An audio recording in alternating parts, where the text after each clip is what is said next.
Good evening అండి. Welcome to VTV Telugu news. అధికారులకు కింది స్థాయి సిబ్బంది మీద పట్టు తప్పిందా లేక అధికారులపై పాలన పట్టు తప్పిందా ఇత్యాది అంశాలన్నీ చూస్తే ఇప్పటికీ కూటమి ప్రభుత్వం వచ్చే ఏడాది కావస్తుంది. అయితే ఇంతవరకు అధికారులు కూడా గత ప్రభుత్వం మాయలోనే ఉన్నట్టు తెలుస్తుంది.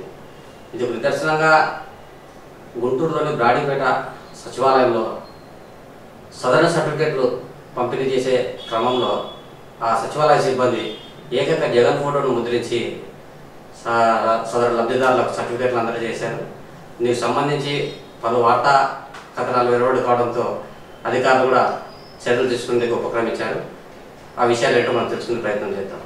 ఆంధ్రప్రదేశ్లో కూటమి ప్రభుత్వం వచ్చి ఏడాది దాటినా సచివాలయ సిబ్బంది తీరు మాత్రం మారడం లేదు. గుంటూరులోని బ్రాడీపేట 127వ నంబర్ సచివాలయ సిబ్బంది తీరు విస్తు గొలుపుతోంది. జగన్ ఫోటో నవరత్నాల లోగోతో ఉన్న సదరణ సర్టిఫికేట్లు జారీ చేశారు. దివ్యాంగుల పింఛన్ల కోసం సదరణ సర్టిఫికేట్ల కోసం దరఖాస్తు చేసిన వారికి జగన్ ఫోటోతో ధ్రువపత్రాలు ఇచ్చారు.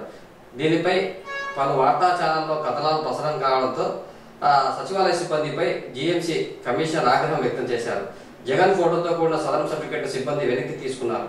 హడావుడిగా లబ్ధిదారుల ఇళ్లకు వెళ్లి కొత్త పథకాలను అందించారు. ఈ ఘటనపై స్పందించిన ఉన్నతాధికారులు బ్రాడీపేట 127వ వార్డు సచివాలయం డేటా ప్రాసెసింగ్ కార్యదర్శి సస్పెండ్ చేశారు. సచివాలయ కార్యదర్శికి నోడల్ అధికారికి షోకాజ్ నోటీసులు జారీ చేశారు.